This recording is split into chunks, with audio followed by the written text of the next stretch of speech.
தென் மாவட்ட திருவள்ளுவர் குல தலைவர் திரு ஆனந்தன் ஜோதிடர் அவர்களுக்கு நமது ஊர் சார்பாக நாட்டாமை எஸ் அருணாச்சலம் ஜோதிடர் அவர்கள் பொன்னாடை போத்துவார்கள்.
நிறைய கண்ணாடி போடுறதே ஒரு வீட்டுக்கு கூட அல்ல.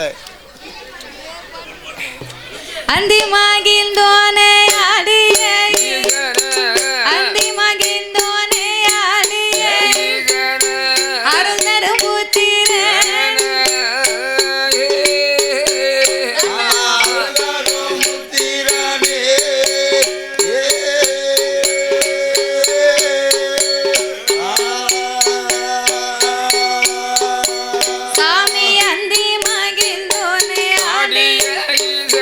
அருந்தரும் புத்திரே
அங்கே கொலுவிருக்கும் நாளை கைலாச வாசலில் கடவுளாலே பகவானுக்கு தேவலோக ரம்பையர் திருநடனம் ஆடுவார்.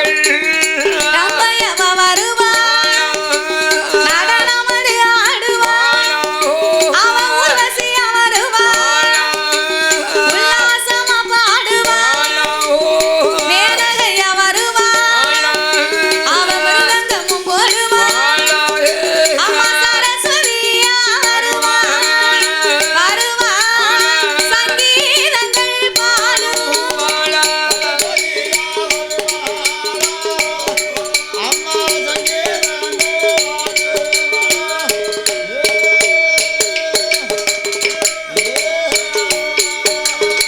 அப்பேற்பட்ட இறைவன் வாழும் அந்த கைலாச வாசலில் ஆண்டவனாகிய சாட்சாதி சிவபெருமானோடு யானை தோல் போர்வையும் புலித்தோல் ஆசனங்களோடு சங்கரன் சதாசிவன் சர்பாகரன் சாலாச்சூடன் காலாகலன் காமாலை கண்ணன் கண்கண்ணன் திருநீகன் திகம்பரம் திரிசூலன் தில்லையம்பலன் திருநீலகண்டனாகிய சிவபெருமானோடு ஆதிபரா சக்தியானவள் கொலுவிருந்து வருகிறாள் அல்லவா?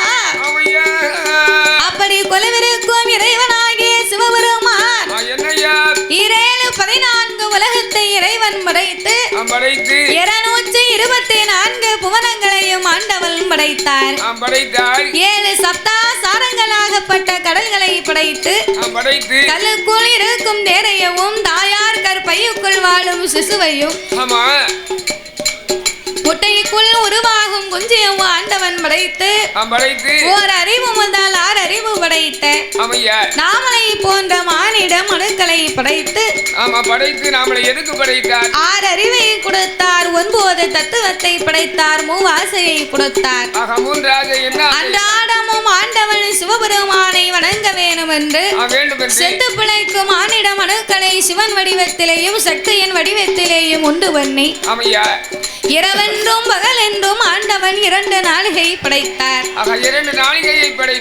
பகலெல்லாம் நாமளுக்கு ஓய்வு இல்லாத உழைப்பை கொடுத்தார். இரவு எல்லாம் ஓய்வெடுக்கக்கூடிய நித்திரையாகப்பட்ட உறக்கத்தை படைத்து ஆண்டவனாகிய சிவபெருமான் ஈ எறும்பு யானை முதல் என்ன உண்ணாத மனுக்கள் 84 லட்சம் கோடி ஜீவராசிகளை படைத்து வரிதாரர்கள் கவனத்திற்கு, ஏற்கனவே நம்ம வைகாசி மாத கூட்டத்தில் முடிவெடுத்ததன்படி கொடை விழாவிற்கு இடையூறு செய்யும் வரிதாரர்கள், கொடை விழாவிற்கு வரும் விருந்தினர்கள் மற்றும் பக்தர்களால் ஏற்படும் இடையூறுகளுக்கு அவர்களை அழைத்த வரிதாரர்களே முழு பொறுப்பு ஏற்க வேண்டும். இது ஏற்கனவே நம்ம முடிவு பண்ணியிருக்கோம். உங்கள் கவனத்துக்கு மறுபடியும் சொல்கிறோம், கவனமாக கேட்டுங்க. கொடை விழாவிற்கு இடையூறு செய்யும் வரிதாரர்கள் மற்றும் கொடை விழாவிற்கு வரும் விருந்தினர்கள் மற்றும் பக்தர்களால் ஏற்படும் இடையூறுகளுக்கு அவர்களை அழைத்த வரிதாரர்களே முழு பொறுப்பு ஏற்க வேண்டும். இது ஊர் கூடி முடிவு பண்ணியிருக்கோம், கவனமாக பார்த்துங்க. சரிங்களா? நன்றி.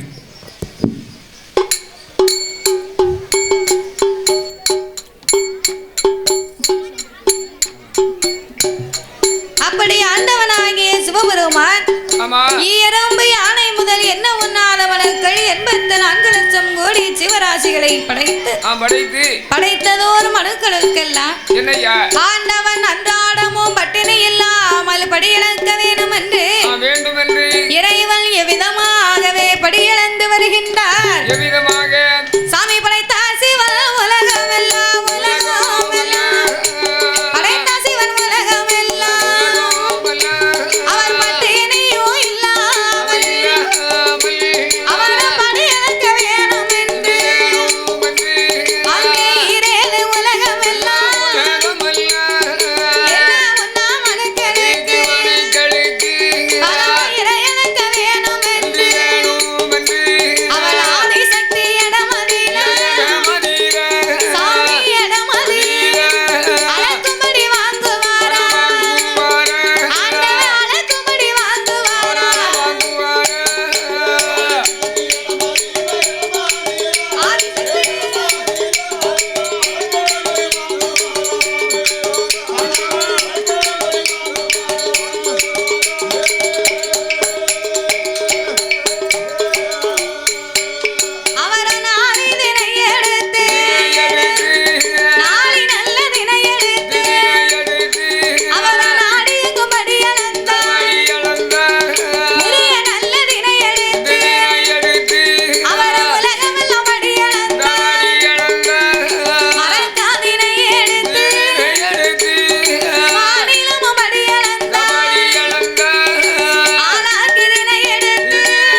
உபசரித்து ஆமையா உன்னங்களை உண்ணவென்று உபச்சாரம் செய்தாள் அந்த பார்வதி. பார்வதியானவள் பொதுமக்களுக்கு ஒரு முக்கிய அறிவிப்பு. அப்படியே அமர்ந்து உட்கார்ந்து விரிசியை ரசிக்கும்படி கேட்டுக்கொள்ளப்படுகிறார்கள். பொதுமக்கள் அனைவரும் அப்படியே உட்காரும்படி கேட்டுக்கொள்ளப்படுகிறார்கள். நீங்க நிற்கிறது எங்களுக்கு கால் வலிக்கு. அம்மா ஒரு மாத்திரை வாங்கி கொடுங்க. போட்டுக்கிடுவாரு. ஆதி பராசக்தியாகப்பட்ட அந்த பார்வதாதேவி தேவியானவள் ஆண்டவனாகிய சிவபெருமானுக்கு என்னையா களைப்பாரி இளைப்பாரி ஆமா அந்த கடவுளாகிய பகவானுக்கு ஆமா படையிழந்த ஆண்டவனுக்கு பாலும் பழமும் கொடுத்தாலும் அந்த பார்வதாதேவி. தேவியானவள் பாலும் பழமும் கொடுத்தாள். அவெல்லாம் பொண்டாட்டி. அவெல்லாம் பொண்டாட்டியா? நம்ம பொண்டாட்டி இருக்காள. ஏன் தாத்தா? அதேப்பா நாமெல்லாம் விண்ணப்பிடிச்சு வீட்டுக்கு போகும்போது ஆட்சி பிடிக்கலையே உனக்கு? ஆட்சி பிடிச்சிருக்கு. இப்ப வர பிடிக்க மாட்டேங்குது. எதுக்கு? நான் விண்ணப்பிடிச்சு வீட்டுக்கு போகும்போது என் வீட்டுக்காரி வாசல்ல சட்டாப்பையோட நிக்கா. சட்டாப்பையோட நிக்கான்னா ஆட்சி ஏன் அப்படி சட்டாப்பையோட நிக்கா தெரியுமா? எதுக்கு நிக்கா? நீ வில்லுப்பாட்டு படிச்சு வீட்டுல போய் நான் கொடுத்த ரூபாய ஆட்சி கையில கொடுத்தேன்னு வையே. கொடுத்தோம்னா ஆட்சி ரூபாய வாங்கி வச்சுக்கிட்டு கையில வச்சிருக்கா பாத்தியா சட்டாப்பையனால உனக்கு நல்ல 2 தோசையை சுட்டு கொடுப்பா. அழகா சுட்டு கொடுப்பா. ரூபாய கொடுத்தா ரூபாய கொடுக்காம விட்டுட்ட சட்டாப்பைய திருப்பி அடுப்புல காய வச்சு தாத்தாவை செவிட்லே 2 பூசையை கொடுப்பா. ஆமா ரூபாய கொடுத்தீங்கன்னா தோசை, ரூபாய கொடுக்கலைன்னா 2 பூசை. எங்க வீட்டு அப்படிதான் நடக்கு. வாசல்ல சட்டாப்பையோட நிக்கிறத பார்த்த உடனே என்ன நீ கொடுத்த ரூபாய மொத்தமா கொண்டு கையில கொடுத்துருவேன். ஆமா கொடுத்தா தானே அந்த அம்மா ஏதாவது சோறு பொங்கி வைப்பா உனக்கு. ஆமா ரூபாய் கையில வாங்கின உடனே என்ன அப்படியே பல்ல காட்டுவாளா? அவ சுவாத்த வச்சு திங்கும் போது உனக்கு எப்படி இருக்கு? சோறு சாப்பிடும்போது நல்லா தான் இருக்கு. நீ நல்ல பல்ல இழிக்க அவங்கள சொல்ல குறை கிடையாது, பெண்களை சொல்ல குறை கிடையாது. ஆனா பிறந்தவர் ஆனா பிறந்தவங்க 10 ரூபாய்க்கு பாடுபட்டு கொடுத்தா தானையா அந்த அம்மா ஏதாவது முளவத்தலாவது வாங்கி உங்களுக்கு துவையல் அரைச்சு ஒரு ரசத்தை வச்சு சுவாத்த பொங்கி வைப்பா. நீ ரூபாய கொடுக்காம ஊதாரித்தனமா உன் பாட்டுக்கு செலவு பண்ணேன்னு வையே. செலவு பண்ணோம்னா பிள்ளைகள் என்ன செய்யும்? பொண்டாட்டி என்ன செய்வா? என்ன செய்வா? பிறகு நம்ம உழைச்சு கொடுத்தாதான் அவன் நமக்கு வக்கடையா சோத்த புஞ்சி கொடுப்பா, வரவு செலவு பாப்பா. பிறகு அதை விட்டு 500 ரூபாய்க்கு வேலை பார்த்துட்டு நம்ம 1000 ரூபாய் குடிச்சிட்டு வந்தோம்னா ஒண்ணுமே செய்ய முடியாது. பெண்ணா பண்ண ஒண்ணும் செய்ய முடியாது. பிறகு ஆனால் பார்வதாதேவியும் பகவானும் அப்படி அல்ல. அப்படி கிடையாது. ஆதி பராசக்தியானவள் ஆண்டவனுக்கு பாத பூஜை முடித்தால் பணிவிடைகளை செய்தாள். இப்படி களைப்பாரி இளைப்பாரி கைலாசத்திலே குலவிருந்து வருகிறார்கள். அப்படியாகவே குலவிருந்து வரும்போது இறைவனாகிய சிவபெருமான் மறுநாள் பொழுது விடிந்த உடனே ஆண்டவன் மறுபடியும் படியிறக்கவே பயணமாக புறப்பட்டார். பார்வதியும் படியரிசி எடுத்து கொடுத்தாள். அப்ப பார்வதி படியரிசி எடுத்து கொடுத்தாள், சும்மா இருந்தாளா? பார்வதி தம் மனசுல நினைக்கிறா, ஆண்டவனுக்கு என்னைக்குமே நம்ம கையால படியரிசி எடுத்து கொடுக்கிறோம். இந்த ஆண்டவனும் போய் படி இழந்துட்டு வராரு.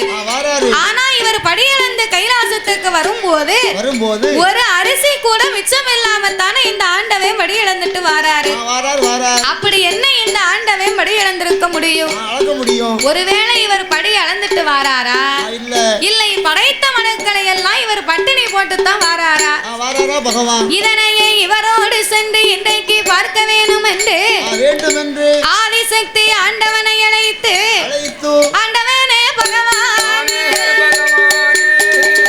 ஆண்டவனே பகவான், ஆதிசக்தி வார்த்தை கேளும். நீங்க ஈரேழு உலகம் எல்லாம் இறையளக்க போகும்போது உங்களோட வழியளப்பை உமையவளும் பார்க்க வேணும். பகவானோட வழியளப்பை இந்த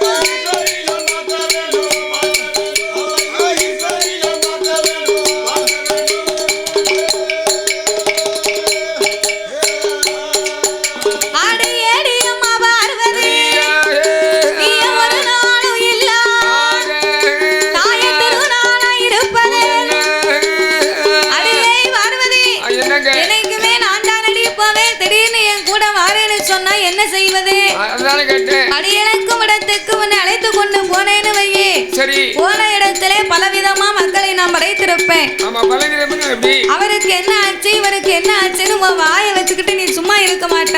இருக்க மாட்டேன். அதனால நீ கைலாசத்துல இரு, நான் ஆண்டவன் போய் படி இழந்துட்டு இப்ப வந்துடுவேன். ஆமா, என்றும் போல் நான் போயிட்டு வரேன் என்ற ஆண்டவன் பார்வதி இடத்திலே சொல்லிவிட்டு படி இழக்க புறப்பட்டார். பார்வதி யோசித்து பார்த்தா, என்ன செய்கிறாள்? ஆண்டவனோடு படி இழக்கத்தானே நம்ம வாரோம்னு சொன்னோம். ஆமா, நம்ம சொன்னோமே. ஆனா இந்த ஆண்டவன் நம்மளை வேணாம் என்று சொல்லி கொண்டு போறார். அப்ப இவர் படியளப்புல ஏதோ ஒரு குற்றம் குறை இருப்பதனால தானே ஆண்டவன் நம்மளை வேண்டாம்னு சொல்லிட்டு போறார். இப்ப ஏற்பட்ட ஆண்டவனை சும்மா விடக் கூடாது. என்ன செய்ய வேண்டும்? இவர் படியிழப்பையே நாமல் பரிசோதித்து பார்க்க வேண்டும் என்று ஈஸ்வரியாகப்பட்ட பார்வதி